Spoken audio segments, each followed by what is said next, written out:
topics and opinions expressed in the following show are solely those of the hosts and their guests and not those of W4CY Radio, its employees, or affiliates. We make no recommendations or endorsements for radio show programs, services, or products mentioned on air or on our web. No liability, explicit or implied, shall be extended to W4CY Radio or its employees or affiliates. Any questions or comments should be directed to those show hosts. Thank you for choosing W4CY Radio.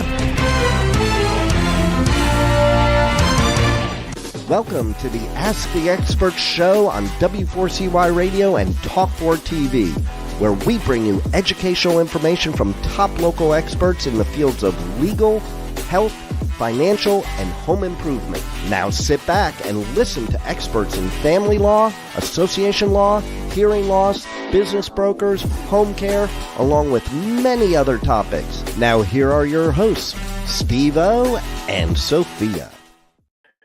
Hey, good afternoon, Nashville. Welcome again to another Ask the Expert show where we bring you the finest experts in the field of legal, health, financial, and home improvement.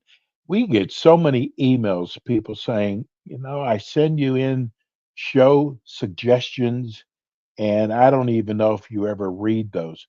But first of all, I'm going to tell you, we read every single one. And we have gotten so many emails from the Nashville area, people going, how come you don't do an estate planning show? Well, it makes sense because we have a little bit older audience, and estate planning is really important to that audience. We found one of the finest attorneys with estate planning, and let me welcome you to our first show, Attorney Alex Busher. Good afternoon, Alex. Good afternoon. Thanks for having me. Hey, I didn't even know you're old hat to all this. You have your own podcast. Is there a certain day you air that podcast? So I do podcasts with other attorneys, so they're not regular, but I do put links on my website, and then I also put clips on my socials. Wonderful. Hey, I am so happy to have you. Because this is such an important topic. It takes a certain type of person to get involved with estate planning, Alex. You know what I mean.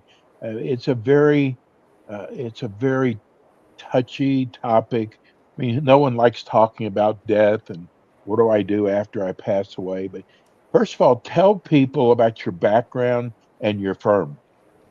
Yeah, so my name is Alex Busher. I founded Busher Law in 2018 in Colorado. Quickly expanded into Tennessee. So I started out doing business, regulatory compliance, and real estate law in the hemp industry. And with hemp, there was a question about whether bankruptcy could be taken. So quickly had to go into asset protection. And that's really that's one of my main focuses with estate planning, is protecting assets, either for yourself or for your children. A lot of times it's easier to set up these trusts so that your children's assets are protected. It gets a little bit more complicated if you're trying to protect your own assets because there could be tax implications.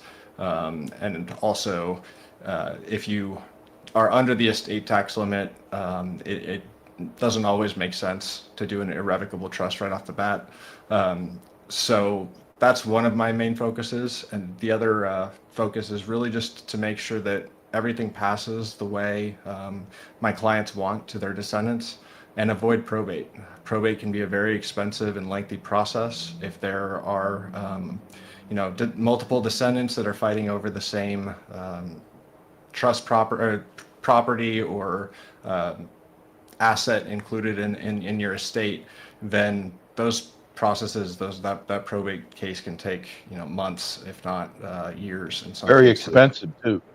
Very, very expensive. So setting these, at least a will up. I always recommend a trust prior to passing away. Obviously, is really important because if you don't have a will, your estate is at the whim of the court. So they have to follow a statute called the intestacy statute, and all of your assets will be divided per statute. So you'll have no say. If you have a will, it has to go through probate. But at the same time, the probate court will respect your wishes unless they're illegal wishes, or you're cutting people out, like your spouse that you can't fully cut out, and then yeah, so it becomes a process that is very time intensive, but also emotional and emotionally charged and really difficult for descendants. So whether you don't have a will and you pass, your assets pass through intestacy, or you do have a will and you still have to go to probate, it's a much more complicated process than having a trust and having everything pass through the trust outside of probate. And the trustee that you designate would then be the administrator.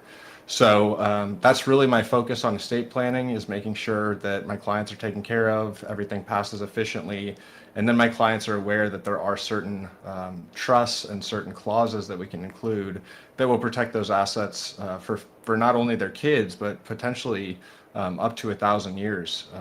In some states, they've gotten rid of the rule against perpetuities, so you can have these trusts last essentially forever, for as long as there's assets in the trust. And the trusts remain invested, continue to grow. So as your kids grow older and use trust proceeds, the remainder of the trust continues to appreciate, whether it's in the stock market or in real property, so that their assets grow, and then they have something to pass on to their kids. But it's really, it's really about the original grantor setting these trusts up correctly, and with asset protection in mind, and avoiding estate taxes down the line in mind, and that's really how family dynasties are created. So that's my focus on estate planning here in Nashville.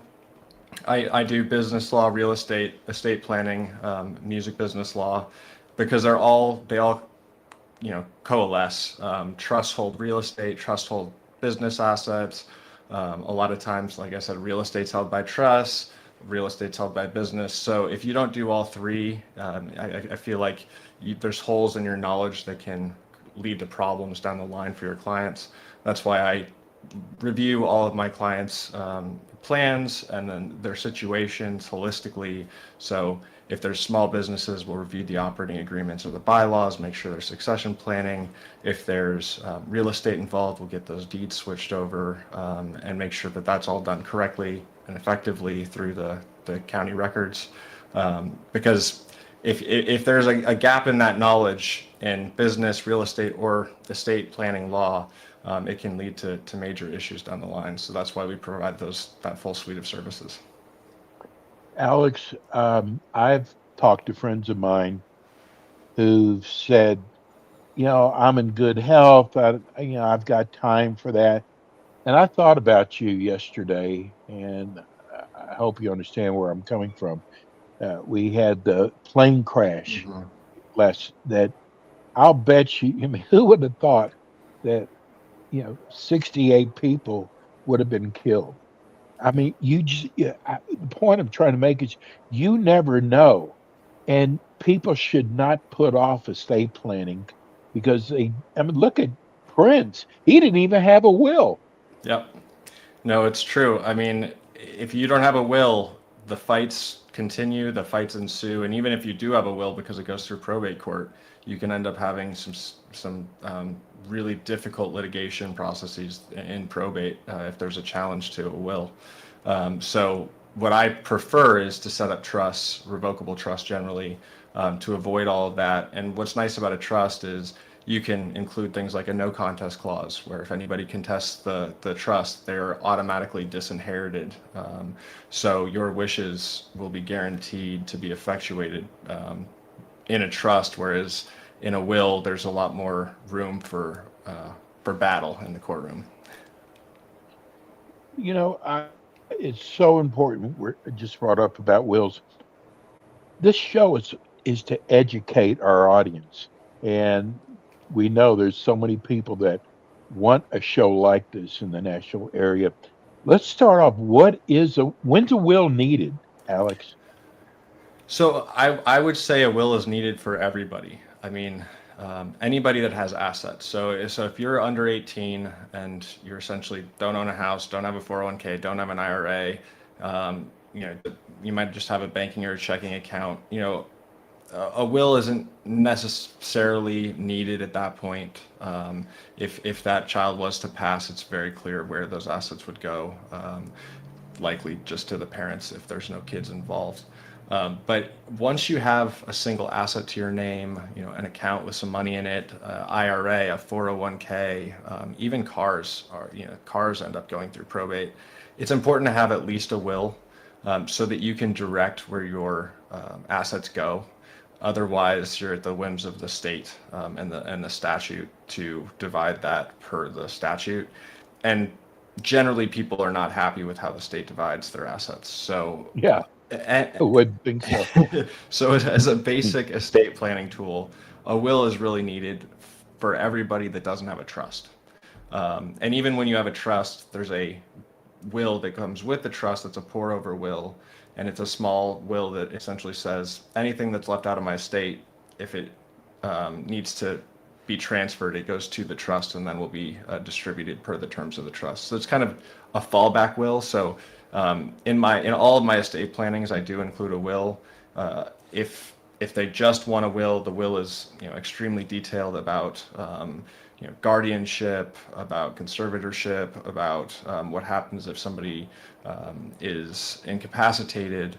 At the same time, when you have a trust, you can avoid that entire process by just putting those same assets into the trust. And then because they're in the name of the trust, when you pass, they're essentially owned by the trust in care of the trustee for your beneficiaries. So that's really when a trust is, a will is needed for anybody that wants to have some say in passing their assets. A trust is just a better document to effectuate the passing of your assets so that it doesn't end up in court. But again, anybody with any assets should have something in place, at least a will. So you like a trust over a will? Yes, 100%. I do not go to court. I'm not a courtroom attorney. I prefer that everybody stay out of court as much as possible because court is expensive and inefficient. So, in my business law practice, I make sure my contracts are clear. So if somebody wants to litigate, they don't even need to because it says in the contract what's going to happen and the judge will have to enforce the contract. So just being very clear in contracts. Same thing with a trust. I don't want my clients and their beneficiaries to, after essentially their parents have passed away, have to go through an entire court process. A lot of people have never been through a court process before. It can be intimidating walking into a formal process like that, especially not knowing what you're getting into. So what I try to do is make sure that all my clients and their beneficiaries, their descendants, are set up so that they don't have to go to court. Everything passes efficiently. And then there's also some benefits, some asset protection benefits that can be put in the trust so that if you have a beneficiary with special needs or on government assistance or who is, financially unstable and has a lot of credit card debt or, might have a potential judgment against them, there are ways to protect the assets so that they pass to your beneficiaries without actually being subject to the liability of those creditors and lawsuits. Hey, isn't it refreshing having an attorney tell you he wants to keep you out of court? Yeah. Because you're right, probate does get expensive, and it's so amazing that that's how you've set your practice up, is trying to keep your clients out of the court. Yeah. Yeah, I mean, and that's really my goal. Being an attorney, a lot of people think of, personal injury attorneys, DUI lawyers, but I really am transactional. So I focus on making sure that every document I draft is clear. It's not going to end up in court, and if it does end up in court, everybody knows what's going to happen. Same thing with the trust, versus a will. I don't want my clients' kids to have to go to court and have to go through a probate process in order to obtain their inheritance when there's other options available to avoid that entire process.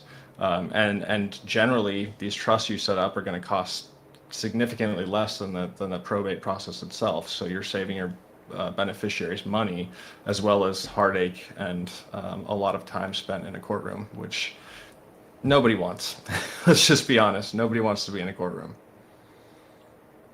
We just got our first text, Alex. I'm one of the people who wrote you that you should have an estate planning attorney. I want my commission from it.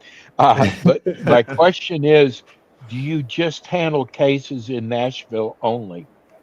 No, I do cases in, well, estate plans in Tennessee and in Colorado. So I'm licensed in both states. I'd be happy to help out with anybody who's in Tennessee or in Colorado. Because my office is in Franklin, just south of Nashville, I can handle all of these remotely.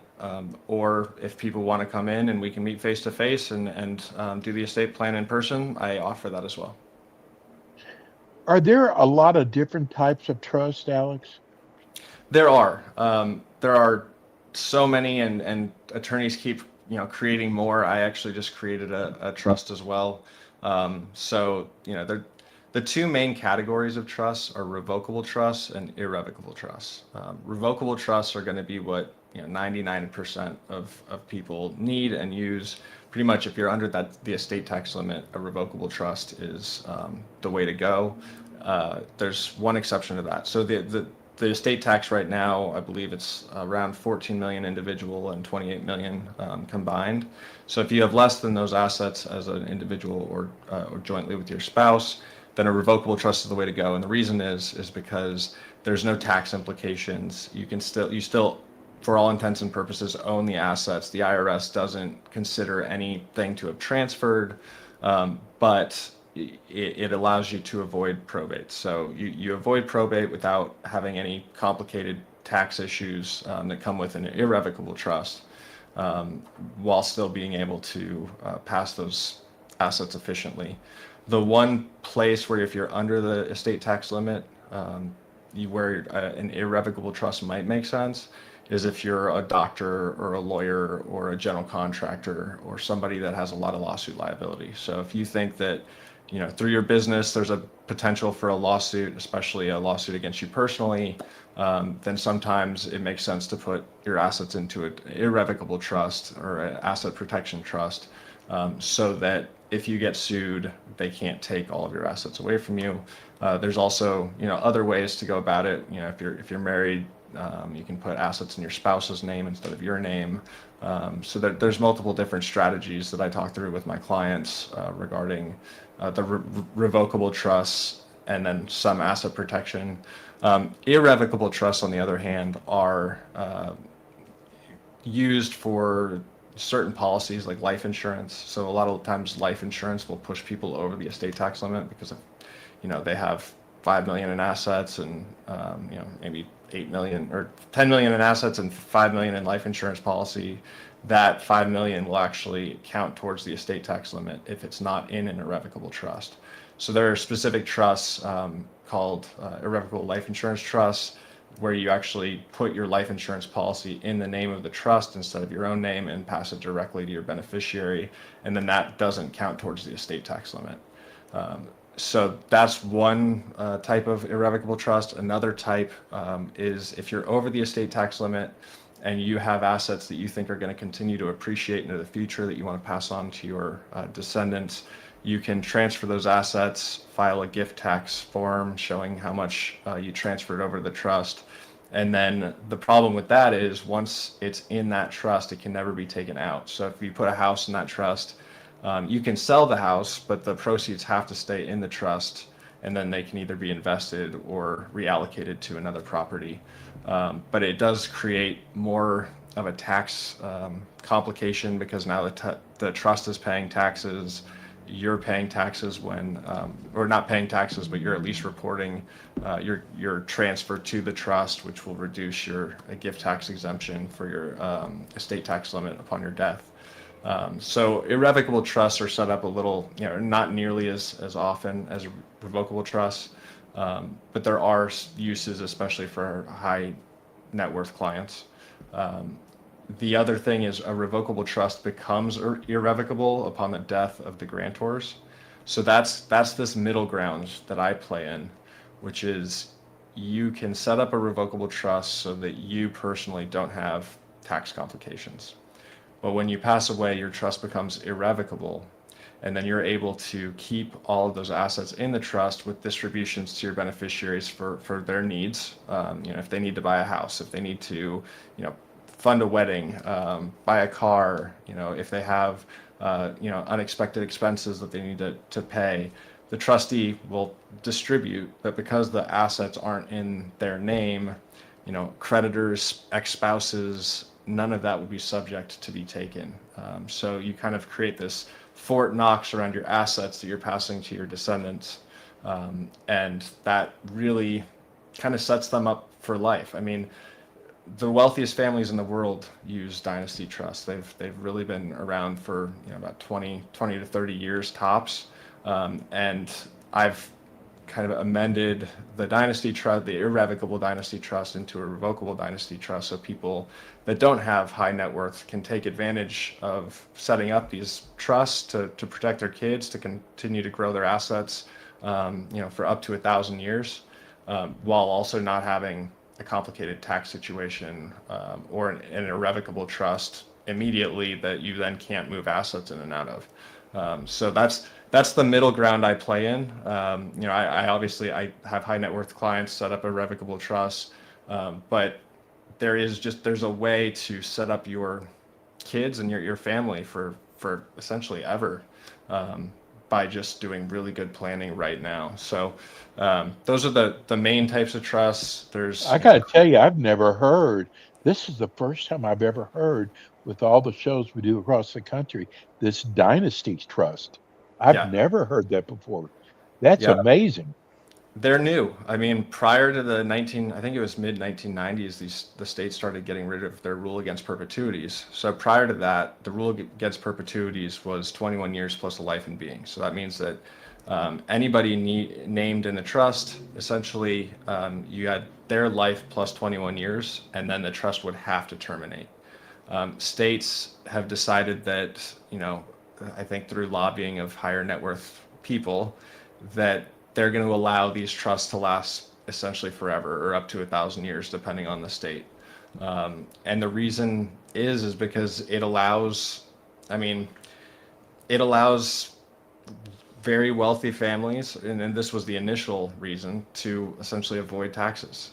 So they lobbied for it, they got it, avoid any liabilities to their kids, and not every state has this. So, for example, Tennessee still has a rule against perpetuities. But they do respect out-of-state trusts. So most of the trusts, these are revocable dynasty trusts that I set up in Wyoming or South Dakota.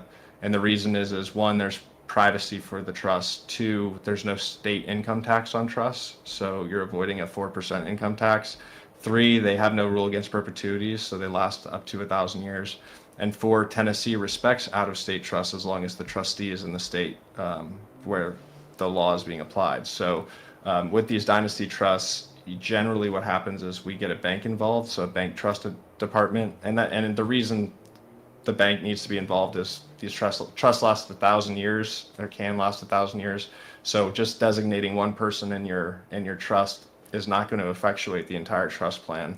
So having a bank who can essentially act as a financial advisor to your descendants, as well as continue to make sure that the assets are invested correctly, allows you to put that trustee in Wyoming. So a lot of these major banks have seen the opportunity and are opening offices in Wyoming and South Dakota, just so that people around the country can designate the trustee as a Wyoming trustee and use Wyoming law, even though they're residents of other states that don't allow this.